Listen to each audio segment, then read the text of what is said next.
And now I'm going to introduce you to Deb Hallisey. Deb Hallisey is the author of a couple of books, which she'll tell you about. She's been on my radio show, and she's going to talk about Stop the Merry-Go-Round. I want to get off. Thank you for being with me today, Deb. Thank you for having me. I am so enjoying this conference. And what I think my favorite part is just how engaged everybody is, and asking questions and making comments. I love that. I love that about the people who are participating. So stop the merry-go-round. I want to get off. I know during my 9 years as a caregiver, first for my dad until we lost him with congestive heart failure in 2015, and then for my mom for 8 years, we lost her in November, that there were times I would think, just let me get off this, just let me get off for a moment to breathe so I can kind of think about things and better manage things.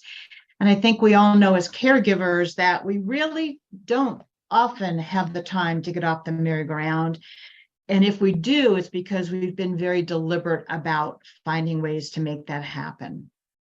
So I think it's really interesting that when we think about courage and being courageous, we often think about this big momentous act, like somebody saving someone. But I think caregiving is a series of courageous acts. And every time something changes physically or cognitively with the person we're caring for, we don't even realize, but we actually choose caregiving again. And every time that another process breaks down, you're scrambling for help because the hourly person just called in and said they're not coming, or the insurance company suddenly stops paying for medication they've been paying for forever. You choose caregiving again. And really, when we have to give up another part of our lives, and this may be the hardest thing, we choose caregiving again. And that is incredibly courageous. I'll tell you a quick story. My mom was legally blind and had mobility issues. And I traveled a lot for my job. And so in the very beginning, before I lost my job due to caregiving issues, she always had 24/7 care if I was not with her for every 2 weeks for 4 days. Anyway, to make a long story short, I had made plans to go to Atlantic City for friends. And her live-in caregiver had a doctor's appointment in the morning, but my mother could be left at home for a little while. So I knew in about an hour she was going to be back at my mother's house. And so I drove home to my house. Actually, I drove home to my place where I was going to leave my dog for the next couple of days, about an hour before she was due in. And the bottom line is I'm sitting in the driveway about to get out of the car to drop Josh off, and I get a call from the caregiver, and she says, they're admitting me to the hospital. Oh my goodness. And my first thought is, are you kidding me? Yeah. Are you kidding me? And so that not today, right? That small act of sucking it up and saying, okay, I have to cancel my plans, was, when I look back, incredibly courageous on my part. But what was even more courageous was on that hour's drive home, I thought, okay, I really have to get my act together and get my thoughts and my emotions together, because if I walk in really angry and frustrated that I had to change my plans, I am going to have a really bad time with my mother. I'm going to be barking at her and short with her. And so I took that drive home to kind of mentally say, you know what, you chose this. You chose to be with her. And so you need to just let go and say, this is one of the times you're choosing it again. And you just have to say, okay. So my question for you guys from the chat is kind of looking back. When was one of those courageous acts when you had to choose caregiving again? Because you probably didn't even realize you were doing it, but you have been and will continue to. Okay. So one person said, my most courageous act was taking care of my father after my mother died. She said, I 100%. took care of my mom together with my dad, and I thought that was a lot. And then when my mom passed, I was the only one to take care of dad. Yes. Yes, that's incredibly courageous. Yep. Another Yeah. one said, I was supposed to go to a wedding, and right before the wedding, my mom fell and broke her hip. I had planned this trip for a year, but for some reason, I guess I wasn't supposed to go. Right? Right? Oh, hard. gosh. I'll tell you, one of the most courageous caregivers I ever saw in my life was my stepmother. And the things she gave up and the things she did to take care of my dad were just unbelievable. Unbelievable. You know, we take care of people that we truly love. And sometimes we get a little messed up in between, though. Yes. Yep. And it's unconscious. More often than not, it's unconscious. It's that phone call or that crisis. And you just kind of put on your big girl panties or big boy pants and you say, okay, what do I need to do to get through this? What do I need to do to make it happen? One person just said, especially when it happens overnight. Oh, yes. Overnight. She said, I had no idea I was ever going to be a caregiver. And then within 24 hours, I became a caregiver. Yep. One phone call, right? One Yeah. phone call, 9 minutes. So I want everybody to take a moment and pat yourself on the back because you are courageous and you do choose caregiving time and time again. And that takes the most courage, I think, of all. I'm going to let you read that for a second.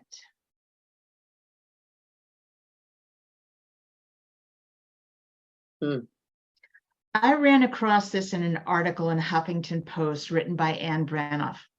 And isn't this the truth? Aren't there times in caregiving when something happened and we're looking at that front door and saying, you know, all I have to do is walk out. Yeah. All I have to do is walk out, right? Because I think the question becomes, does anybody really choose caregiving?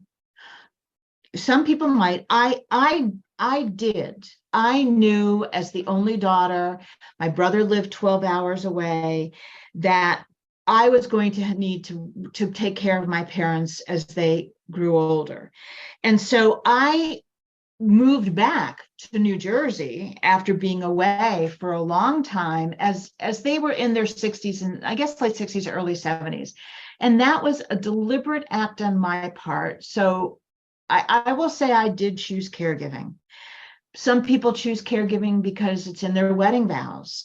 You know, some people choose it because they feel like they have to give back to their parents or their siblings. But a lot of people don't choose this and they're thrust into it because they're the daughter or the daughter-in-law or the child that lives closest, or it's one phone call. You didn't plan on it. You don't exactly want it, in all honesty. And we can say this to one another here, but you are. You know, so one of the women just said in the chat, she said, I didn't choose caregiving. Caregiving chose me. And I was a little angry about it. And then one day my friend said, well, you could put your mom into a home. You don't have to do this. And that's the day I did choose caregiving. And isn't that interesting? It speaks to what Teresa was talking about earlier about what I believe as well, is that you can reframe things and you can choose a different mindset. I'm not telling you it's easy. I'm not telling you that you're going to be good at it all the time, because I surely wasn't.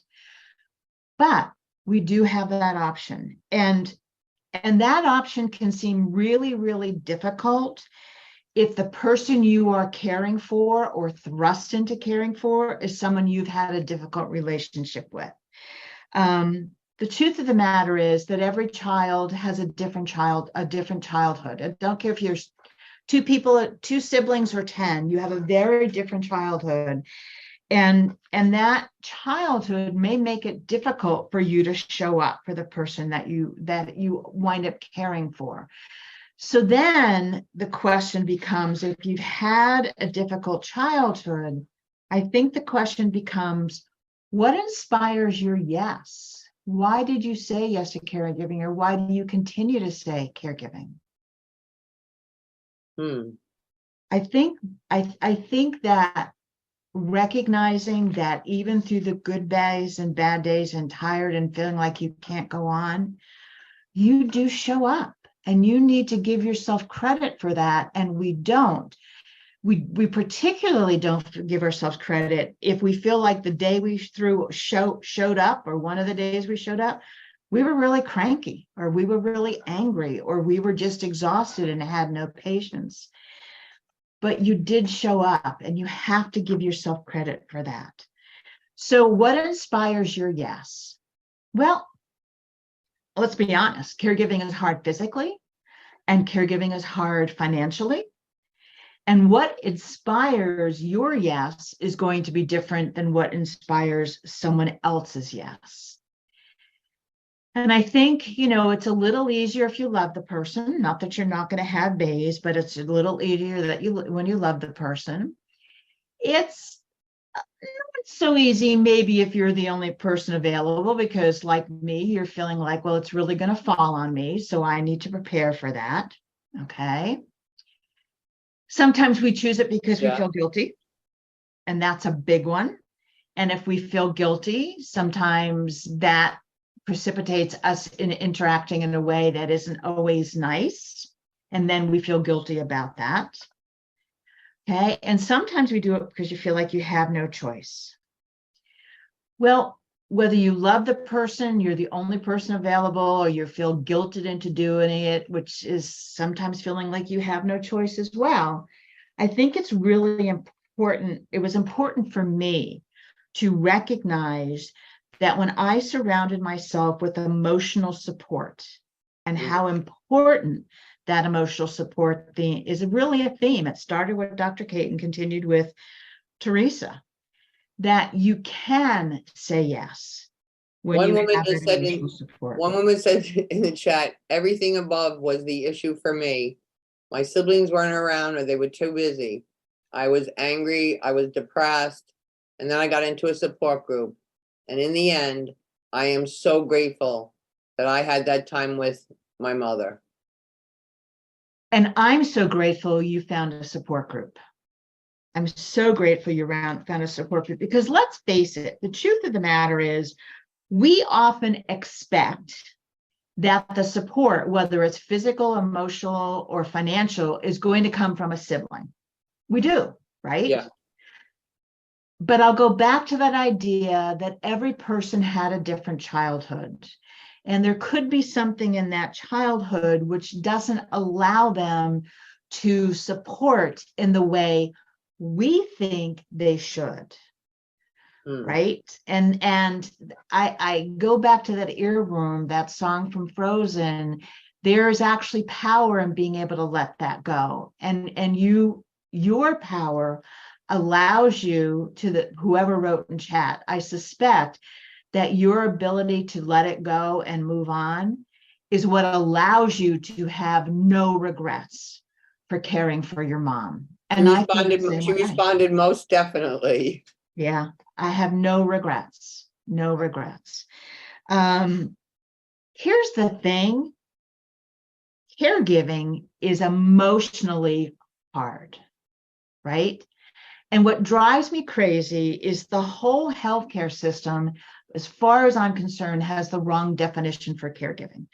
They define it by focusing on the physical activities, the activities of daily living, and the inactivities of daily living, or the instrumental activities of daily living. And I think that misses the boat, because in focusing on that, they miss what we need, which is mental health. Yes. They completely miss it. And I will say that, yes, we're tired. Yes, it's physically hard to do things, but it's the emotions we're feeling about the fact that we're not getting the support from the sibling, or the fact that we're so exhausted, or the fact that we can't see where this is going to end. And sometimes we wish it was going to end, and then we feel guilty. Okay, it's the emotions that can really break us in caregiving. And I think we need to have a bigger discussion about that. I really do. And we need to have a bigger discussion about that within the healthcare system. Yes. With the primary care physician of the person you're caring for, and your own. Yes. Your own. I will tell you that the pandemic did me in, and I'll talk more about that. And partially it was because my mother felt so socially isolated, so I was her only social outlet, right? I felt socially isolated, and during the pandemic, she had 2 wounds that required care, and she had such a severe eye infection that she lost the rest of her eyesight in her good eye. Wow. And that first week after we finally found out what was going on, actually for 2 weeks, I moved back in with my mother, even though she had live-in care, because overnight for the first week, she needed medicine in her eye every 2 hours at night during the day, and then every 3 hours and 4 hours. And I couldn't ask her live-in caregiver to stay up 24 hours. So I took the nighttime, right? And that really, during the pandemic, did me in.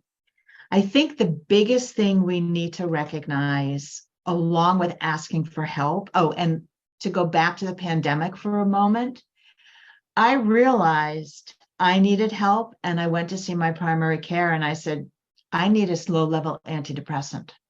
Yeah. No shame in that game. Yes. Because I could see where I was headed if I didn't get help. Well, you know, I took care of my husband as he was dying during the pandemic, and I had to give him medication every 3 hours. And it was so hard. I was so tired. I was so scared that I wasn't going to wake up to give him the medicine on time. It was so difficult. But I will say, when hospice came in, they really cared about me also, and that really helped me. And you know what drives me crazy about the healthcare system as well, is they don't mention hospice early enough. Right. And so if you guys are in a really difficult place and you can see the writing on the wall, do not wait for the doctor to mention hospice. Ask them for it. Because part of what they do is support the family. It's very important to them to support the family. And so it really makes a huge difference. And I'm so glad, Linda, that it made that difference for you. Yeah, hospice is not a dirty word. In fact, we'll be talking about that tomorrow morning. So wonderful. Good. So if caregiving is emotionally hard, maybe even more than physically sometimes, I think the key is giving yourself grace. I want you to read that for just a moment.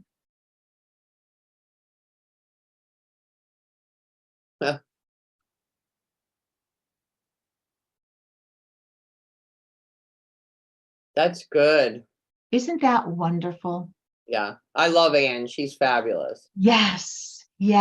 Anne Tomlinson, founder of daughterhood.org. There are different daughterhood chapters, if you will, throughout the states. You can go on her website and see if there's one around you. But particularly if caregiving wasn't your choice initially, we really need to learn to give ourselves grace. I have my very dearest friend, we talk once a week, and we always talk about what is the best thing that happened that week and the worst thing that happened. And I have to say that oftentimes best and worst was centered around my mom. And one time she said to me, you know, I had said something to her and she said, listen to me, you are doing a great job. You need to give yourself grace. And it's at that moment that I realized, you know, I really was doing the best I could. It wasn't perfect, but that was okay. And I can celebrate when I'm doing the best I can and let go of the worrying about that and let go of the fact that I wasn't perfect in that moment. And if anybody is caring for someone with dementia, stop beating yourself up when you're not perfect. Here's the good and bad news about dementia. The bad news is they don't remember things. The good news is they're not going to remember you weren't perfect in that moment. Yes. You know, and that's the beauty of it. The other thing I will say about practicing extreme imperfection, and this was a hard thing for me to learn, it can feel like any decision we have to make, there's no good choice, right? No matter which way we go, we're not going to like the what we have to decide. Whatever decision we make doesn't feel good is the bottom line. And I think too often, because we try to be perfect, we wind up putting off a decision like hospice, right? Yeah. I think if we can stop for a moment and think about, you know what? I am making the best decision for today because this is what I know today. Yeah. And you know what? Your loved one doesn't expect you to be perfect. They just want you there. 100%. 100%. And we forget that because we're so task focused. Yeah. Right. And the subtle message in advertising and even in the healthcare, when they kind of send us home without giving us the right training, is go do it. You're fine. You're good. You'll be fine. And then we feel like, but wait, I don't know what I'm doing. What if I hurt my loved one? This is not going to be perfect. I don't want to hurt them. But if we keep in mind that you're making the best decision you can for today based on what you know, that allows you to say, you know what? Things are going to change. Yeah. And I'm probably going to have to revisit this decision. And I may even have to remake the decision. And that's okay because now I have new information. One woman just said, I started writing down at night what I got accomplished that day. And then I would also write in a column next to it what I didn't accomplish. And I started looking at it, and most of the stuff I didn't accomplish really didn't matter. If I didn't fold the laundry, the only time I was sad is if I didn't accomplish spending quality time with my loved one. I love that. I love that. And that was a real aha moment for me with my mom. You know, I was her caregiver every 2 weeks for 4 days, and then every hospital visit or doctor visit and right. holiday, whatever. And I can remember on a Friday afternoon, it was a beautiful afternoon, and I had work to do. And I said to my mother, you know what? Let's go to the Amish market. You love that place. And they're going to close. It's a beautiful day and tomorrow's going to rain. She said, oh, but you have to work. And I said to her, that's okay. I can work tomorrow when it rains. Yeah. And it was this moment when I said to myself, I have got to be deliberate about not being her caregiver and making time to be her daughter. Yes. Yes. Or not being her caregiver and making time to be the spouse. Right. Because you're 100%. They just want you with them. Right. They just want you with them. So one of the other emotions I want to really have us think about and talk about is grief. Yeah. Grief runs through caregiving like a river. It's not just when the person dies, right? And because society only really recognizes grief upon death, we're not really given permission to talk about this, to what we feel and talk about our death. And we need to do that. And there's 3 kinds of grief that runs through caregiving that I want to call out to you. And then I want to know your thoughts. And the first is ambiguous grief. And this is really interesting because this came about when people realized soldiers who never came home for war, right? All you knew is they had been captured. There's always that feeling of, well, they might come home, right? Did we really lose them? You know, there's no closure, right? Because you don't physically get the body back. And that is very true. Ambiguous grief runs through, more than anything else, caregivers who care for someone with dementia, because the person's there and they may look the same. In the very beginning, they may sound the same, but you're losing them. And so there's no closure to this that whole time that you are caring for someone with dementia. And if we don't recognize ambiguous grief, what can happen at the end of this is we can be left with real deep grief that never goes away. So recognize that ambiguous grief is a part of this, particularly for people who are caring for someone with dementia. And then there's anticipatory grief. And it's not just thinking, oh, the person's going to die at some point. We know that, right? But we can anticipate and not realize it, especially if it's a spouse with a dementia diagnosis and they've been working. Oh my gosh, there's going to be money. We're not going to be making the same amount. So there's anticipatory grief around money. There's anticipatory grief about the loss of relationship as you knew it, right? We're not going to be able to go to the movies. We're not going to be able to go to dinner. And this is the one, and even helping around the house, if someone took out the garbage, you're thinking, oh my gosh, they're not going to be able to do that any longer. And we don't often recognize that we have anticipatory grief for ourselves, that the life we were planning, the life as we knew it, was not going to happen. And that became an aha moment for me when I kind of realized, you know what? That plan to go to Italy I was starting to talk about has got to be put on hold. And I don't know for how long, because I'm not going to be comfortable that far away from my mother. Right. And that thinking about where I wanted to retire to, because New Jersey was so expensive, that's on hold. Right. And this last one is one that really struck me, and that's grief relief. And that is typically felt after someone dies. We feel such grief at the loss of that person, but at the same time, there's relief that our responsibility is over. And then we feel guilty. Yeah. I got to experience that before my mom died when I moved her from our home, where she had lived for 63 years, maybe more, to an assisted living down by me. I felt such grief at moving her out of our family home. But at the same time, I was so relieved that the responsibility wasn't 100% mine. Yeah. Right? Now, subsequently, having moved my mom into an assisted living, I came to realize that I was still her caregiver in every single shape or form. Yeah. It just had changed.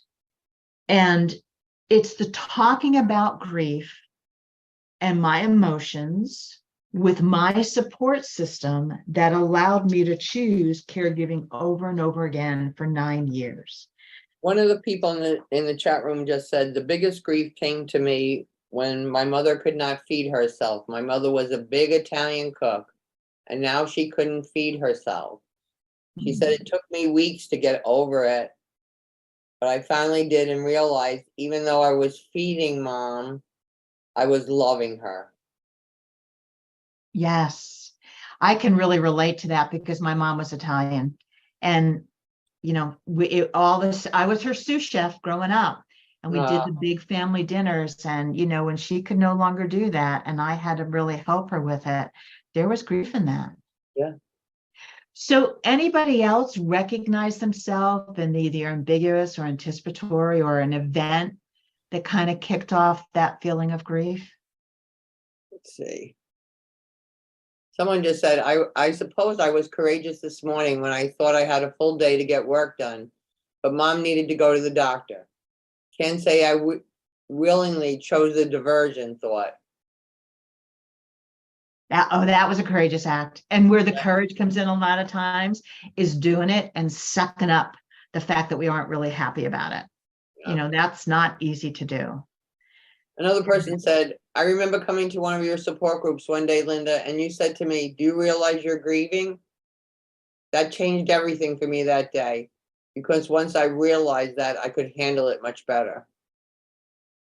I love that you asked her that, Linda. And you know what's so interesting about this whole idea of recognizing and talking about grief? I've come to realize that in the moments I felt grief, particularly having to give up something for my life, Mhm. that's when I would get resentful. Right. And that's when I would get angry, and those emotions, because I wasn't letting the grief come out, it came out in other emotions. Yeah. All right, if you have other things to share, go right ahead. I'm gonna move on. Okay. Okay, boundaries. As far as I'm concerned, boundaries are one of the foundations of self-care. And the first thing I want to just say to everybody is that it's really okay to feel that anger and resentment. It's really okay. What it gets down to is what you do with those emotions. Okay.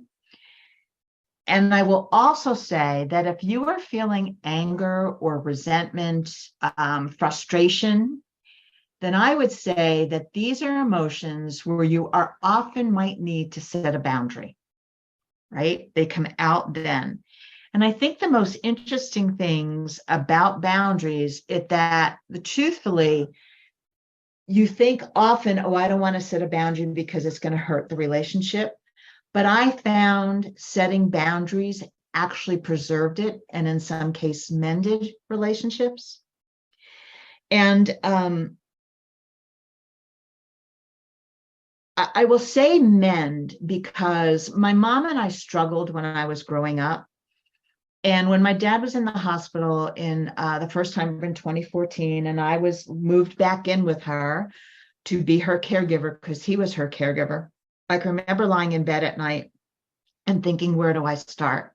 And then the next thing is, I'm just can't believe I'm in this position. You know, I have a life, you know, all those things. But what I realized is the first time I set a boundary with my mom is this was my opportunity to mend the relationship with her, to make it stronger. And let me just tell you what that boundary was real quick.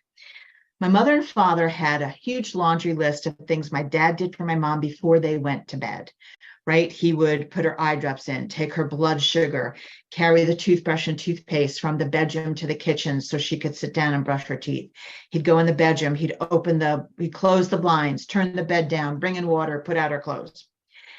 And when my dad was in the hospital, I was so exhausted that I would get so tense before I had to help her get to bed, thinking, I'm exhausted, I don't want to have to do all these things.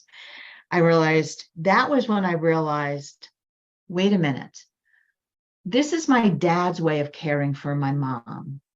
I cannot keep this up, and that's okay. And so I said to my mom, I'm really exhausted by the time we're ready to go to bed. If we could change one thing in this dynamic of going to bed, this, you know, all the things I need to do, that would really help me. Where can I put the toothbrush and toothpaste? Where should we put the toothbrush and toothpaste in the kitchen so I don't have to carry it back and forth? And I want to break it down for a moment. When you set a boundary, if you say, this is what I'm feeling, and then you acknowledge either what is going on with you, I'm exhausted, and it would help me to change something. And then you finish with an open-ended question or two things they can choose from.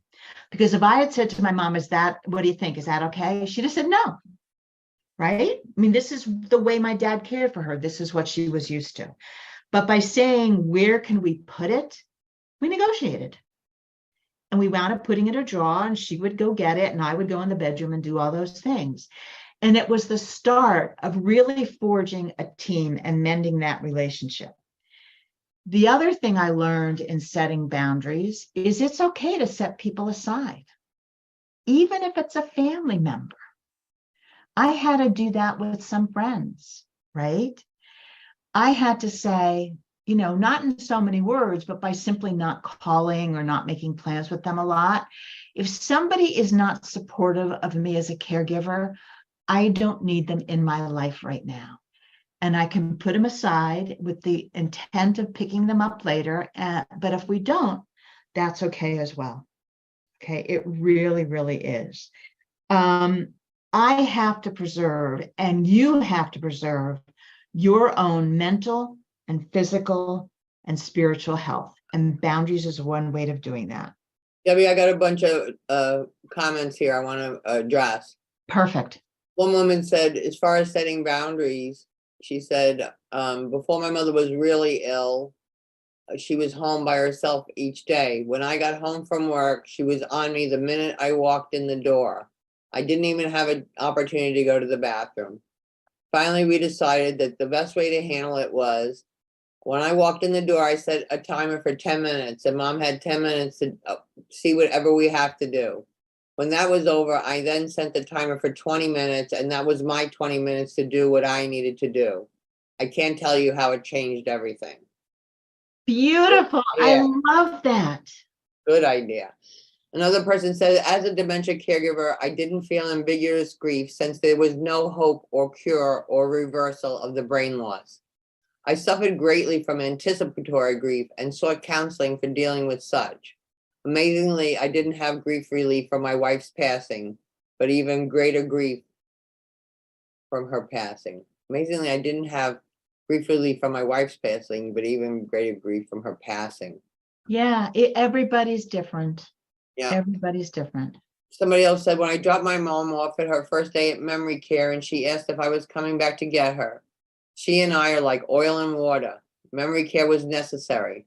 My sister came that night and felt like I threw her under the bus. My sister is a fixer and Mom can't be fixed. I have to keep in touch with the facility and be okay that Mom can't be fixed. Just let them do the day-to-day care. And then one last 100%. one says, how do you set boundaries with someone who has dementia and does not remember the boundaries? Well, here's the thing.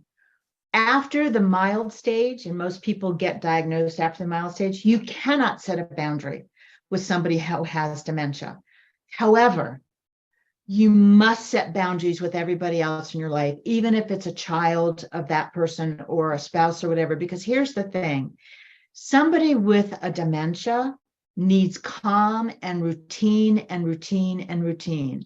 And if there's somebody in your life who walks in and feels like they can upset or change the routine because they're there, right? Let's change things up because I'm here now, right? Yeah. Or, your mom says, oh, I was married for 45 years. And they're like, no, Mom, you were married for 50, right?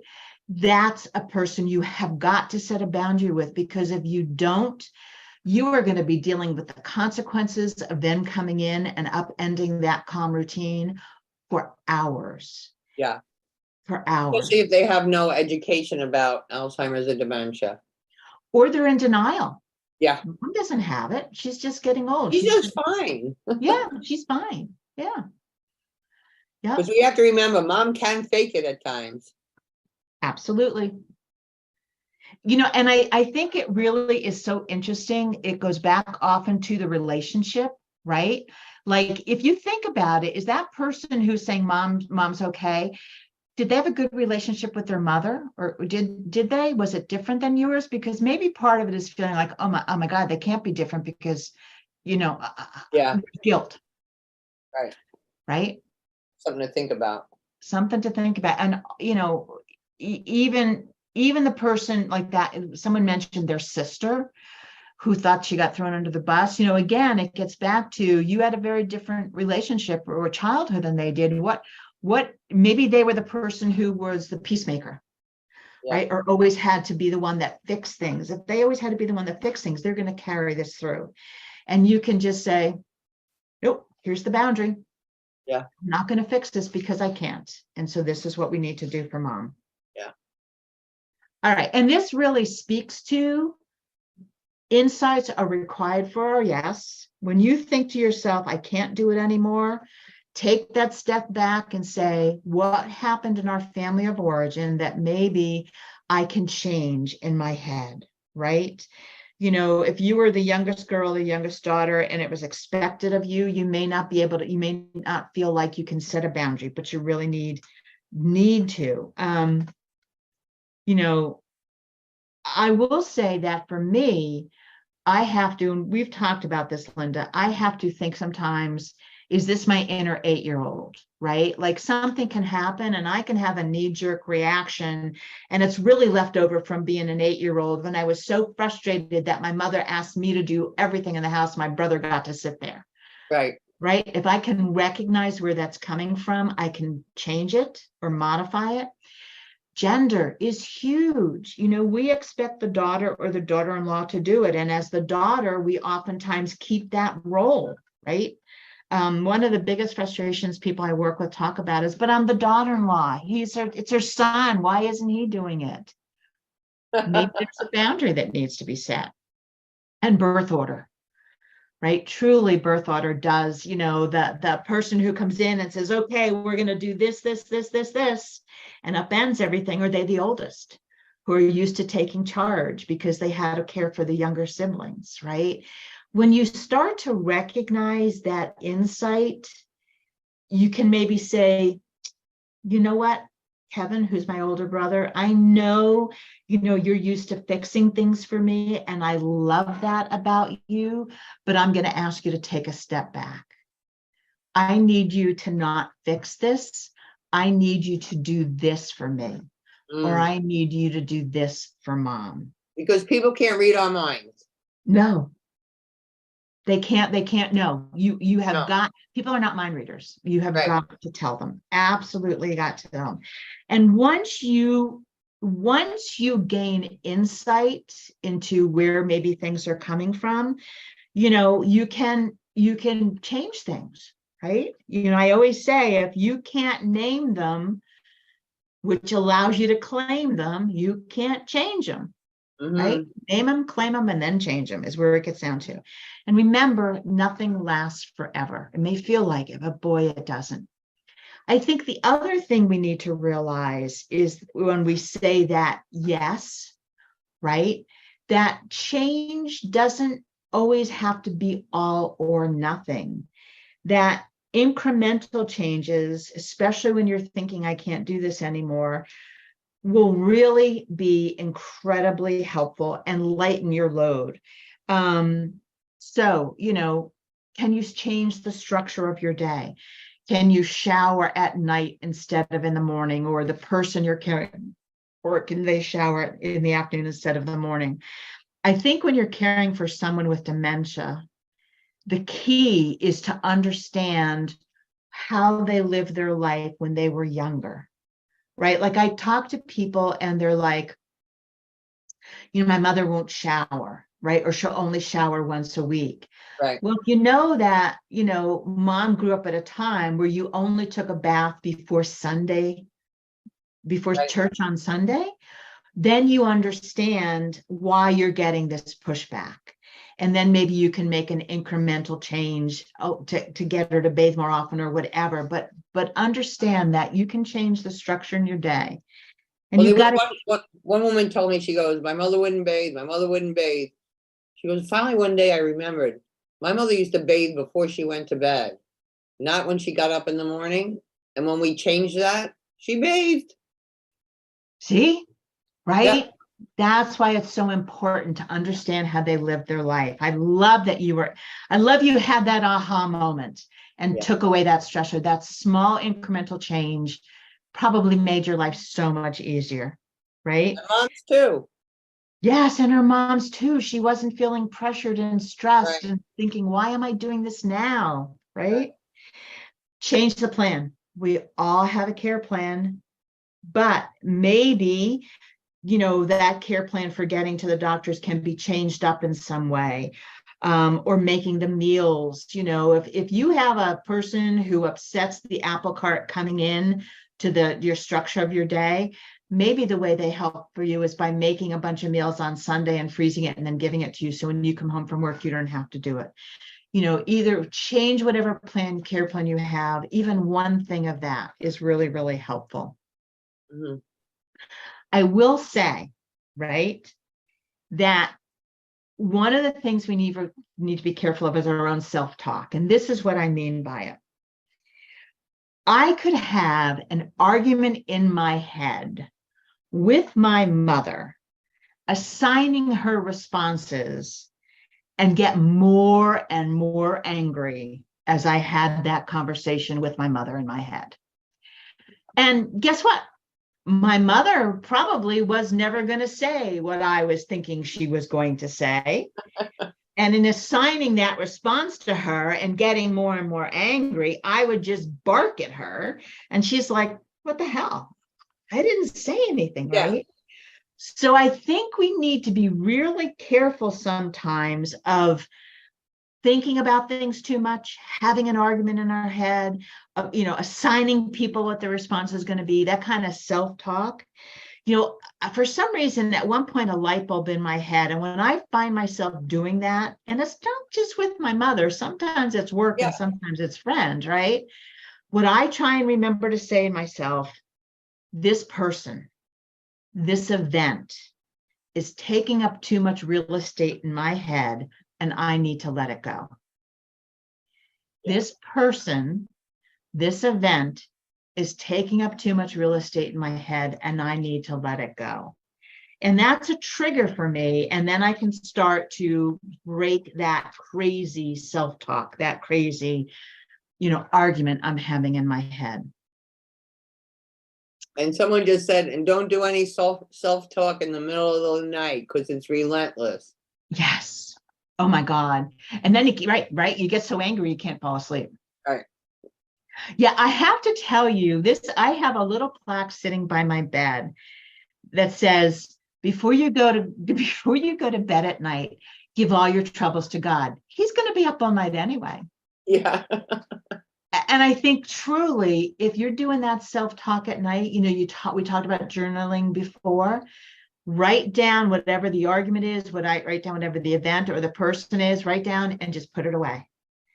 Yeah. Put it to the side. And it really is a trigger to let your brain go.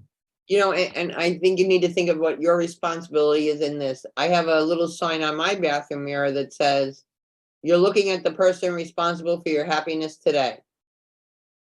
100%. And yes. Once you figure that out, it makes a whole big difference. It does. It does. And don't be hard on yourself if you have to refigure it out a couple times. Yeah. Because it takes a while for that message to come through. And I really want you to take this in and to know this at your core. You are the most important person in this caregiving scenario, not the person living with dementia, not the person you're caring for. You have a right to your life during caregiving, and you have a right to your life after caregiving. You really, really do. So I'm going to tell you a quick story. This is my mother. She's in the blue. She's not looking at the camera. The quick story is my cousin calls and says to me, it's the twins' birthday. We decided we're going to go to Olive Garden right by your mom's. Can you join us? And my brain splits in two, and one half is thinking, okay, if I get out of work early and I leave at 4:30, I can be there by 5:30, I can have her in the car, have her in the, over there by 6, and I can cancel my dinner plans with my friends. And the other half of my brain is thinking, I am so tired of having to change my plans. Really split in two. And then I hear my cousin say, but if you can't go, we'll pick her up. Yay! And this is the cousin who we would spend holidays with, who helps her with her wheelchair. And I say to her, I can't go, but let me talk to my mom about it. The bottom line is my mother and I had had multiple conversations, open and honest conversations, and she knew how important my support system was, and having dinner with these friends was going to be part of my support system. And because she knew that, because I was able to say to her, Sue's car is exactly as mine, Sue is the one that helps you, and I need to know that you can get out of the house without me if, for God forbid, some reason I'm not there and can't get there. This picture came to me while I was having dinner with my friends, and my cousin had picked up my mother and taken her to dinner. So it's those conversations, it's giving yourself permission, and somebody else might have said, well, she can't take care of mom like I can, so no, we can't do this unless I go. You know what? Many times the person you're caring for is saying underneath their breath, I need a little break from you too. 100%. And it gets back to this. You have the right to a life. Yep. Okay. So this is like my favorite picture. Who would have ever thought my 80-some-year-old mother could change that much? Yeah. Right? Caregiving is an intentional choice. Sometimes it's tasks like helping somebody get dressed, and sometimes it's being her daughter playing cards, which was her favorite thing to do. And having that choice is empowering. When you can look at it as a different way, and make little changes along the way, you can stop the circumstances from making us feel like we are trapped. And just remember this, even on the bad days, Mama said there'd be days like this. There'd be days like this, Mama said. Mama said. But they only last a day. So I want to thank Linda for asking me. I would love if you want to talk more. There is my phone number and there is my email address. A lot of the things I talked about is in my books, Your Caregiver Relationship Contract, and one specifically for dementia caregivers, available out on Amazon. What is the last thing you want our listeners to hear today?